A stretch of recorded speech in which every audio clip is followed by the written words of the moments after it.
Well, welcome to Front Porch Conversations. My name is Gay Martin, and we're so glad you took a minute to drop by and visit with us. We have a wonderful friend with us today, and for those of you that live here, Ed is not a stranger. He's almost like the mayor around here. But I've only been here 2 years, and a lot of new residents have not met him, and I have just wanted him to come visit with us on the front porch. So you're going to enjoy this one today. Ed, I appreciate you being here today. I really do. Appreciate being here. Yeah, I had to leave him in the will to get him here. So, Ed, how long have you been here? In October, I'll start my 16th year. Is that right? Yep. Well, tell me where you're originally from. I was in foster care all my life. I was born in Michigan. Somehow ended up in Illinois and then in Wisconsin. In foster homes, every place. And from a baby? Yep. Oh, I'll be. From the age of 2 to the age of 16. Because I went in the Army at 16 when I was in Milwaukee, Wisconsin. That's when I joined the Army. Okay. The people I was with at the time, me and the gentleman there, had a little to-do one day, and he took a broomstick after me, and somehow my arm got twisted up in a broomstick, and when I turned, I flipped him around and laid him out on the floor, and he looked up at me and said, "There isn't but room for one boss in this house. Somebody's got to leave." So I left. Ed, that many years in foster care. Yeah. And the fact that I was in foster care, I didn't get much of an education because I was dyslexic. I still don't read or write worth a hoot. Right. I've been told by my daughter, who's a college graduate, good for her, I don't have any reading comprehension. Right. And a lot of times when people talk to me, I have difficulty comprehending exactly what's going on and what's being said. Really? You'd never know that, Ed. Never know that. I know it. Yeah, of course. I know a lot of people say, "Well, how did you get in the military?" Yeah. Well, you've got this test you take, and there's a question, then there's an A, B, and C. I eeny, meeny, miny, mowed my way through that test. Did you really? Yep, and passed it. Well, Ed. And then once I got in, I got promoted, and at the time when I was in, they promoted you by the job you did, not the test you took. Oh, I see. So I was in the regular Army 3 years, Army Reserve for 3, and Army National Guard for 3. Well, that's 9 years in the service. Yep. And I went up to Sergeant E5. Well, I'll be. And then I got out for several reasons. It starting to interfere with my civilian job, which was my income. Yeah, sure. And I couldn't make up drills anymore because I was driving truck all over the country. Right. And I'd be in Montana and call my first sergeant on a Friday afternoon and say, "I don't think I'll be there tomorrow morning." I'll be. So when that enlistment was up, I just went ahead and got out. You did? Yeah. Yeah. Before we talk about what you did afterward, were you in some foster homes that were kind of good to you? Believe it or not, I can't remember a lot of them. Most of them, my sister and I were together for a lot of them. Oh, you were? Okay. And at one time, if I had questions, I was able to ask my sister. She's 4 years older than I am. Okay. But she's passed away now, so if I'm not sure what happened back when, sure, it just stays. It's gone. Yeah. But most of the places we were at were farms, and you were required to work, even though the state paid them to keep you.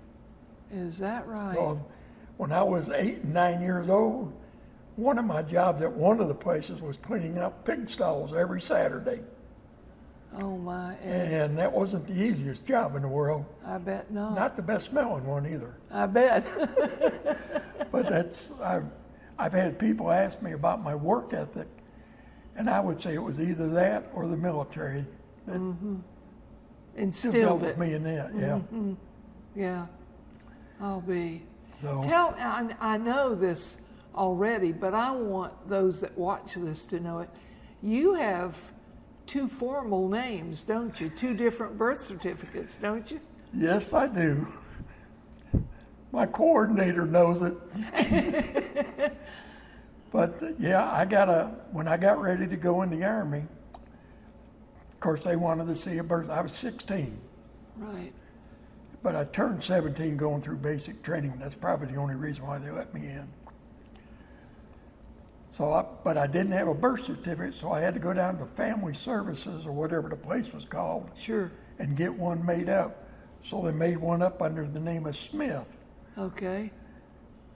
Wow. Which then my Social Security number came under Smith, and everything else started doing that. Yeah, okay. So once I got out of the Army and I found my dad and I found my sister, I told my sister about the birth certificate thing, and she looked at me. She said, "Oh, I got your original one." So I got that one. Imagine that. And it's under 2 different names. My original was under Edward Herbert Friesen, and the other one that I go by is Edward Herbert Smith.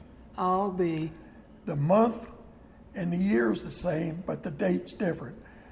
The one with Smith is June 1st. The one with Friesen is June 24th. Is that right? And it created a little bit of a problem getting a security clearance in the military. Oh, I bet it Because did. they couldn't go back too far on me. They went to a point and it stopped. It stopped, yeah. Isn't Yep. that interesting? And she had kept that? Yep. She kept it That's for years. amazing for Oh, a yeah. young woman to do that. Yeah. So it's just interesting that she was around and filled me in on a lot of things. I don't know a lot of the foster homes I was in, but I do remember 2 children's homes. One was a Baptist children's home in St. Joe, Michigan, and the other one I think belonged to the American Legion, and it was somewhere in Michigan, but I have no idea Really? where it was. And she did, but I didn't. I can't even remember how old I was there. Is that right? So, and then a lot of times in the summertime, I was at my grandfather's place, which was a farm, I'll be. laying over irrigation pipe because he had a tomato farm. He did. And I was one of them, me and my cousins, we'd lay over irrigation pipe and move geese from the one strawberry patch to another strawberry patch and stuff like that. We had work to do. You did from a very young age, Yeah. didn't you? I'll be. When you got in the service, what did you do in the service? I went into the infantry. You did? Yeah, I was what they called a pathfinder for the 8th Infantry Division. And it was technically our job to keep, because it was a mechanized armored unit, we had armored personnel carriers for the troops and an armored tank, 2 armored tank battalions. And it was our job in the Pathfinders to keep them from getting hemmed up somewhere where they were open to exposed artillery fire. Right. But this was all done in peacetime, so things had changed because a Pathfinder back in World War II was some that went in and left signals where the airborne knew where to jump, where they knew where to parachute out and drop in. Okay, yeah. So, Wow. and I drove a Jeep, drove a track. I didn't spend much time driving a tank because I don't know what happened there, Really? but I did drive a Jeep for a major when I was over there too, and got to travel all over Europe. Yeah, I was going to ask you, where were you when I you was in Germany. In Germany? Yeah, but being in the NATO unit, every time the major that I worked for, after I'd been there a while, I got this job at brigade headquarters driving for S4 Major Supply. Wow. And that was right up my alley because, Yeah. And we, every time he had a meeting with another NATO group somewhere, and he'd fly hither in a helicopter, I drove his Jeep or his sedan there and picked him up wherever they wanted me to. Right.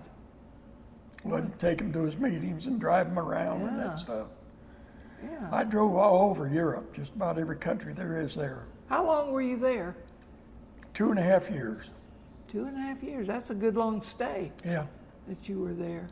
And then, like I said, because first 6 months basically, you basic and AIT, then you got your regular duty station. Tell me what that means, AIT. Advanced infantry training, or for some of them, it's advanced individual training. Oh, okay. So that's where they run you through the mill as much as they can. I took my basic at Fort Knox, Kentucky. I took my AIT at Fort Gordon, Georgia. Really? Yeah, and at Fort Gordon, you did all that low crawl stuff under machine gun fire and all that junk. And every now and then they'd throw some trash out in there that you had to crawl through. I bet. It's just something you didn't want to be eating before you went. Isn't that the truth? You've told me about that a time or two. That it's real. Yeah. That training is real training. Yeah. You got to be careful what you're doing. Yeah. And I went through that, and then I went and did the Army Reserve thing when I got out of the regular. Sure. And then they started taking reserves from the Army and sending them to Vietnam. And my time was getting close to being up. And when it came to being up, I went ahead and joined the Army National Guard. I was going to make a career out of it. Were you really? Yeah. And at the time when I went in, they were paying us every 3 months. And then they cut it down to once a month, and it made it difficult for me to, what they called ET a drill, put in extra time to cover the drill. Yeah. Because before I had 3 months to cover it, now I only had everything had to be done in that 1 month period. So that's when my assignment got. I went to Fort Gordon, Georgia to go to signal school because I was in 146 Signal in Jacksonville, in the Florida Army National Guard. And I didn't know anything about signal because I was in an infantry unit. Yeah, of course. So I went to Fort Gordon, Georgia for about 4 months, I think it was, something like that, to signal school. Learn what I got promoted to sergeant, and they made me what they call a radio relay team chief, which means that they stick you out in the middle of nowhere. You put the antenna up, and you're in communications. You're the center part. You pass it on down the line. Every 40 miles there was an antenna. Is that right? Yeah, because at that time they were using microwave and signals, and at 40 miles, the curvature of the earth, you'd miss it. Yeah. That's interesting. Ed, during these years, did you have any spiritual training or foundation in any of the places you were? Not really, except for the Baptist church. Every now and then there was a church that wasn't too far from our place, the children's home. Okay. And when they had a baptism, they'd come up to the children's home and want to know if anybody wanted to be baptized. And it was a good time to splash around in the water. So, Right. And the funny thing about that is, when I did get saved in 1972, it was April, and get baptized, anytime later when I talked to somebody about being saved, they'd say, "Have you been baptized?" I'd say, "Yeah, about a dozen times that I know of." Right. But only one reason. Yeah. I knew why it was being done. Exactly. So That's such a good point, Ed. That's a good point. Because before, no one ever explained it to me. How did you come to faith? Well, at Fort Gordon, Georgia, one Sunday night, I went to a chapel service. And I was walking back to the barracks across this big parade field. And I looked up at the sky, and I don't know why I did it, but I just got a funny feeling. There's got to be more to life than just what we got right here. And then I became a truck driver. I worked in a warehouse for a while. Sure. And worked myself out of the warehouse, spotting trailers on the yard, to driving truck. Okay. And I was running a flatbed at the time for a company. And I ended up in the medium strip just on 75, just before you get to Perry somewhere. And luckily, it was a nice spot. There was no culverts, no deep ditches or anything like that. And when I finally realized I must have fallen asleep, Oh, I calmly brought the truck back up on the highway, pulled it way over to the right-hand side. And back in those days, the 70s, traffic wasn't as heavy on the interstate as it is nowadays. sure. And I got out of the truck to make sure my crossover line for fuel didn't get tore off, air lines weren't tore up or something, make sure the truck was still good. And my knees buckled on me, and I went down by that front left tire, and just as plain as day, I heard this voice tell me, every knee shall bow and every tongue confess Jesus Christ is Lord. Wow, Me, Ed. I stood up, I looked around, said, who's out here with me? Hey, who's here? I said, something ain't right. I got in the truck, made my run. I think I was going to Knoxville at the time. Left Knoxville, went back to Jacksonville, got back, and the boss says he was sending me up to a place in Tennessee, in eastern Tennessee. I can't remember the name of it right now. So I left there on a Thursday night, going up to Tennessee. When I crossed out of North Carolina into Tennessee, the road went from decent to real narrow and curvy. And about 3/4 of the way down this one mountain, that little red light came on my dash saying, you're out of air. And without air, you don't have brakes. Wow. And I looked around and I said, oh, Lord, I can't handle this. The truck got quiet, it got calm. And as far as I knew, there was somebody in that right-hand seat over there, but I was scared to death to look over there. Oh, Ed. Next thing I knew, I was 6 miles down the road at a little Shell fuel stop. Truck parked as straight as an arrow, brakes weren't smoking. I got out, and down by that front left tire I went again.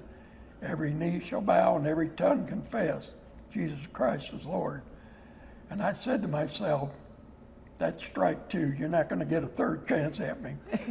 So I went and made my delivery. Johnson City, Tennessee is where I was going. I'll be.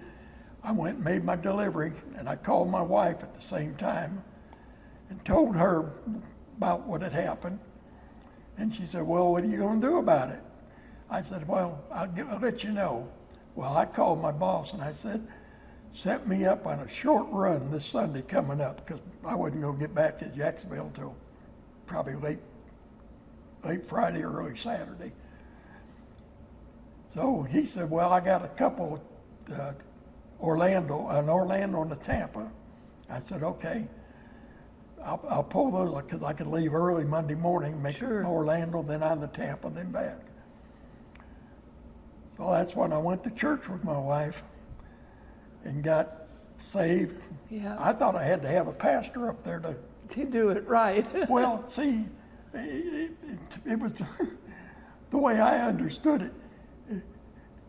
God was the judge. Yeah. Jesus is your lawyer. Yeah, right. Exactly. Well said. So I went through my pastor to get to Jesus. Yeah, you sure did. And after that point, it's just been growing and progressing along. And I was working for another company called Refrigerated Transport. I worked for them out of Dundee, Florida, but I drove for them out of Jacksonville. Right. The home office was in Atlanta. Well, I happened to run up on a friend. I met him, and we got to be friends, a guy by the name of Joe Hunter. Right. And he had weekend chapels at the truck stop up there. That's amazing. When he was around. He wanted to go from truck stop to truck stop. Right.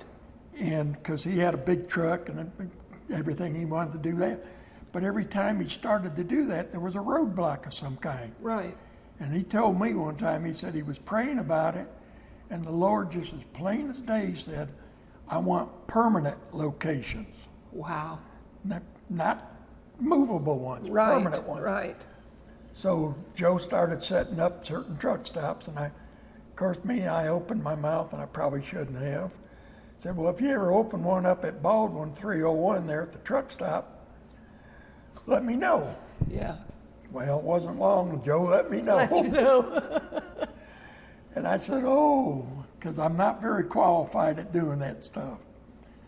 And the only thing Joe told me, he said, tell the drivers what the Lord has done for you. Amen. What a word. So what I started doing is telling what the Lord has done for me. And then I passed on to a lot of drivers. I'd say, you know, if you want to think about it, being saved is like being dispatched. Oh, B. What you do when you're dispatched, you pull an inspection on your vehicle. You check out, you open your Rand McNally, see where you're at, see where you got to go, find out what route you got to take. Wow. And the drivers, I used to tell them, I said, when you get saved, you pull an inspection on yourself. Make sure you are ready to make this trip. Yeah. And what we used to do with a lot of drivers is put them on Romans Road. Yeah. And then I said, don't be upset or get shaky if you make a wrong turn. Because I said, I've done it myself, and I don't care what anybody's got to say. Right. It'll happen. Yes. Because Satan's trying to put blocking up somewhere. Sure he will. And it's like me one time. I found me a nice shortcut from one spot to another that was going to save a whole bunch of miles. I was 3 miles, I think it was 3 miles, from the interstate. I'm 13.6 high, and I run up on an 11-foot underpass. Oh, Ed. Some shortcut. So I just had to turn around, go all the way back, cross that mountain again, get back on the big road, and go all the way around. And sometimes you have to do that when you're walking with the Lord, too. You make a boo-boo, ask him to forgive you of it, turn around, and follow the right road. That's such a good illustration. So, And it's one they understand. yeah. And that's why I told Joe several times I just didn't feel confident doing that job because I wasn't very well educated. And I don't speak elegantly, you can tell that. But he said the drivers understand what you're saying. You better believe it. So I was glad to be doing that job. I did it for, all tail end of the 80s through the 90s, up to 2000 when I... Did you really? Yeah. Right there at Baldwin Yeah. and I-10. Yeah, we started out in the TV room. Then they brought a trailer down. They had a 40-foot trailer converted. I think I showed you pictures of it. Yes, you did. Yeah. They had a 40-foot trailer converted into a chapel, and it sat right out front for the longest time. And there were two of us there. There was one, a guy by the name of Henson Boyd. He lived right there at Baldwin. And he and I run chapel. We swapped. When I couldn't be there, he was there. Was there. Then I'd be there, and he'd take a day off or something like that. We'd swap back and forth on that. And we usually went out Saturday evening handing out flyers to all the drivers that were on the lot, inviting them to come to chapel service Sunday.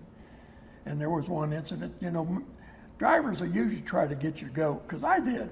Yeah, you know? Did you really? I handed this guy a flyer, and he said, well, I don't know if I got the codes. And I said, doesn't make any difference. Yeah. You can come to the chapel just as you are. Yeah. Well, he gave me a grin. I said, uh-oh. I might have stepped into something. Yeah, right. And I said, what's up? He said, I'm naked. Oh, bless his heart. I said, well, if you can get out of this truck and walk over to that chapel naked, the Lord will take you just as you are. I love it. So, but he showed up Sunday. Did he really? But he was dressed. Good, good. And at the end of the service, when we got done, I shook his hand and told him I was glad to see him there. He said, when I told you that, it didn't seem to rattle you, so I figured you were okay. Okay.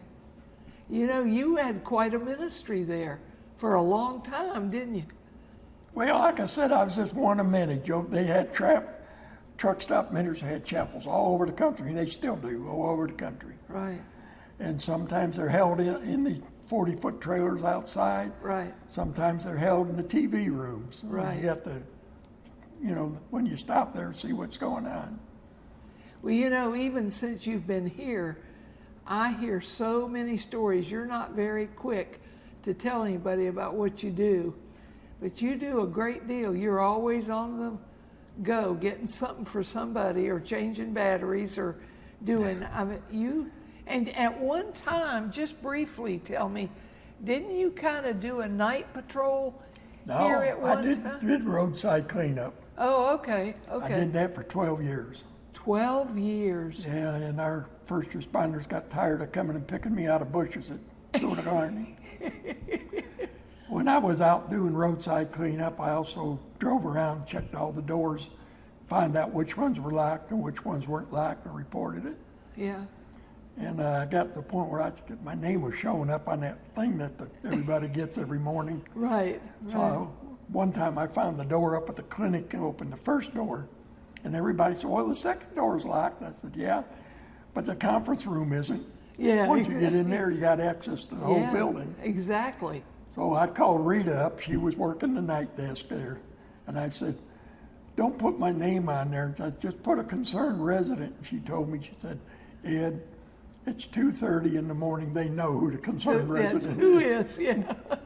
So, well, you have left quite a mark here, because I've only been here 2 years, and you can tell that we could sit here for a very long time and talk to Ed Smith, because there are a million questions I'd like to ask him, and I know there's a lot you'd like to ask him, and I want to thank you for being here today.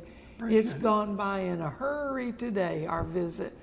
But when you see Ed out and about, and you will, he's in every hallway, stop him and talk to him. He has a wealth of stories to tell. We're so glad you came and joined us on the porch. Come back again and sit a spell with us.